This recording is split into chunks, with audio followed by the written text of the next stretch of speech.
Hello student, कृषि the future में आप सभी का स्वागत है। स्टूडेंट, आज हम लेकर आए हैं 11 सितंबर करंट अफेयर के महत्वपूर्ण क्वेश्चंस को। चलिए शुरुआत करते हैं। पहला क्वेश्चन है, असम कैबिनेट ने केंद्र से राज्य से AFSPA हटाने की सिफारिश की। असम के कौन से जिले वर्तमान में अशांत क्षेत्र अधिनियम और सशस्त्र बल विशेष अधिकार अधिनियम के अंतर्गत हैं?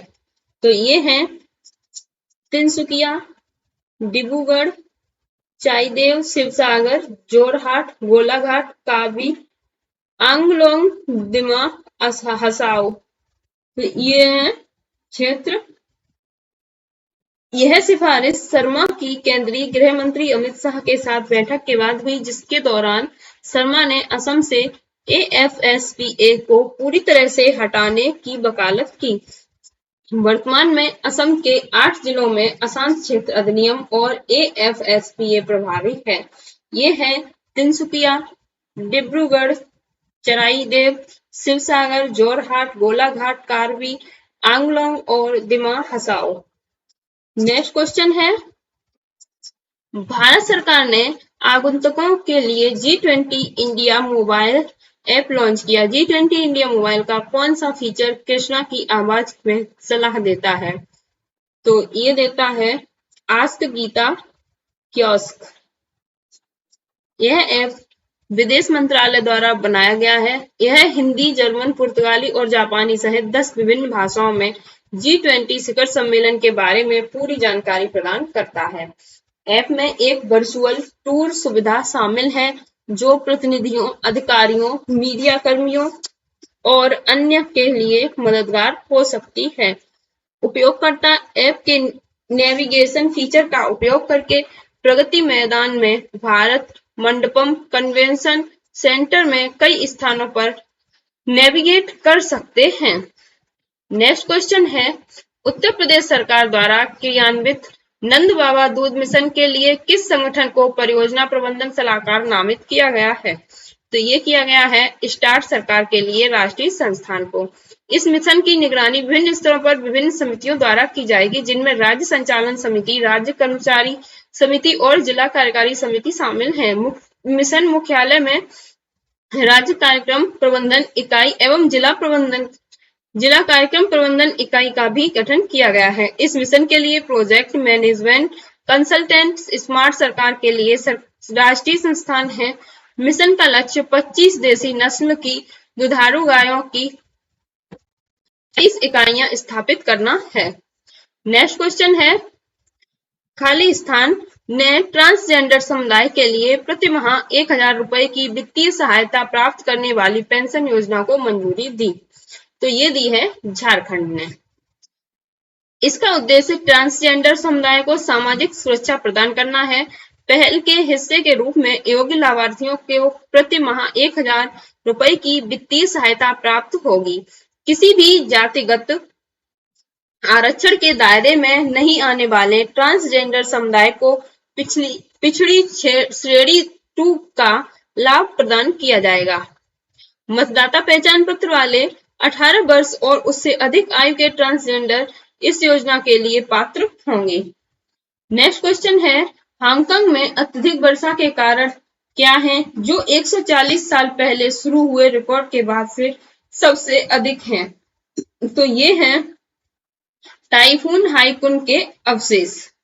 मूसलाधार बारिश के कारण भारी बाढ़ आ गई और सड़कों, मॉल और मेट्रो स्टेशनों के हिस्से जलमग्न हो गए। 140 साल पहले रिकॉर्ड किए जाने के बाद से प्रति घंटा इस उच्चतम वर्षा का श्रेय टाइफून हाइकुन के अवशेषों से जुड़े कम दबाव के गर्त को दिया जाता है। इन अवशेषों के कारण तटीय चीनी प्रांत ग्वांगडोंग में भारी बारिश हुई और हांगकांग की सीमा से लगा हुआ है। नेक्स्ट क्वेश्चन है, वह अभिनेता कौन है जिसने भारत के 37वें राष्ट्रीय खेलों के गान थीम गीत के लिए अपनी आवाज दी? तो ये दी है अमिताभ बच्चन ने।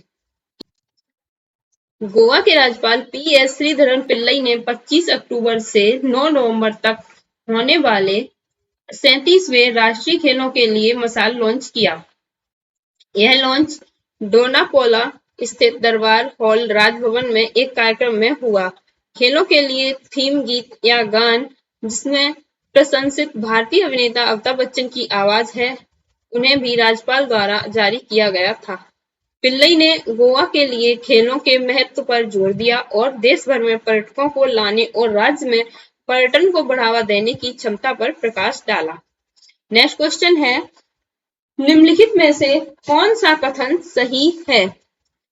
तो ये सही है, आईसीसीआर हटाने की घोषणा से बैंक निफ्टी इंडेक्स, यहाँ ये थोड़ा छूट गया है, इसका सही आंसर होगा ये, यहाँ है आईसीआरआर को बंद करने के पीछे का उद्देश्य, आईसीआरआर को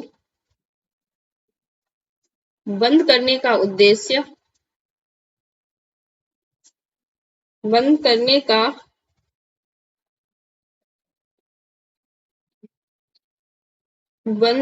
का पीछे का उद्देश्य,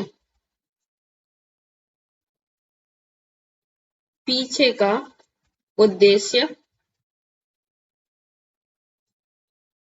सिस्टम की सरलता को अचानक लगने वाले झटकों से रोकना और यह सुनिश्चित करना था कि मुद्रा बाजार व्यवस्थित तरीके से काम करे।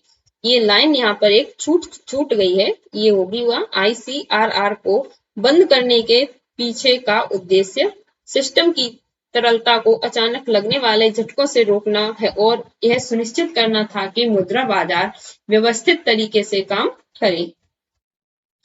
10 अगस्त को आरबीआई गवर्नर शक्तिकांत दास के मौद्रिक नीति बयान में एक नई नीति निर्देश की रूपरेखा दी गई। इस नीति के सभी अनुसूचित बैंकों को 10% वृद्धिशील नकद आरक्षित अनुपात का पालन करने का आदेश दिया। यह आईसीआरआर 19 मई 2023 और 28 जुलाई 2023 के बीच दर्ज की गई बैंकों की शुद्ध मांग और समय देनदारियों में वृद्धि पर आधारित था। नेक्स्ट क्वेश्चन है, भारत और बांग्लादेश के बीच द्विपक्षीय G20 बैठक के दौरान हस्ताक्षरित 3 समझौता ज्ञापनों के प्राथमिक क्षेत्र क्या थे? तो ये थे डिजिटल भुगतान, सांस्कृतिक आदान प्रदान और कृषि अनुसंधान। डिजिटल भुगतान तंत्र में सहयोग से संबंधित पहले समझौता ज्ञापन पर national payments corporation of India और बांग्लादेश बैंक द्वारा हस्ताक्षर किए गए।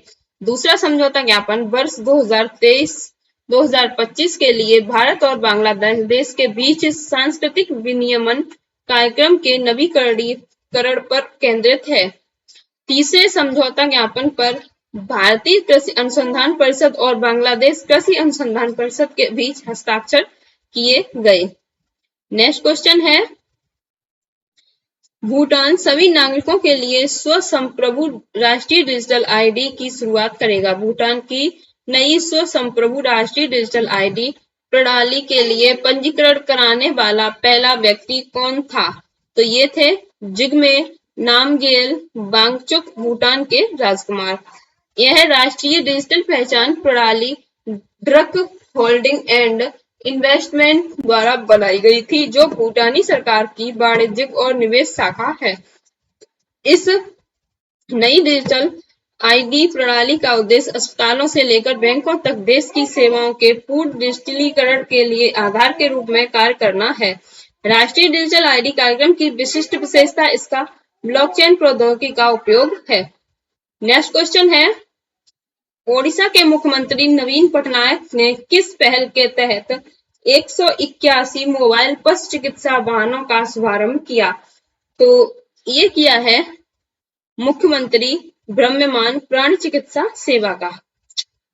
इन मोबाइल पशु चिकित्सा वाहनों को मुख्यमंत्री भ्राम्यमाण प्राणी चिकित्सक सेवा पहल के तहत लॉन्च किया गया था। इस कदम के पीछे का उद्देश्य पशु चिकित्सा संस्थानों से दूर स्थित गांव में पशुपालकों और किसानों को घर पर ही पशु चिकित्सा सेवाएं प्रदान करना है। राज्य सरकार पशुपालकों के जीवन और अधिक आरामदायक बनाने तथा उनकी आय में वृद्धि के लिए निरंतर प्रयासरत है। मुख्यमंत्री ने पशुओं के कल्याण के प्रति उनकी प्रतिबद्धता सुनिश्चित की है। तो स्टूडेंट, ये थे आज के करंट अफेयर के महत्वपूर्ण क्वेश्चन। अगर आपको वीडियो अच्छी लगी है तो लाइक करें।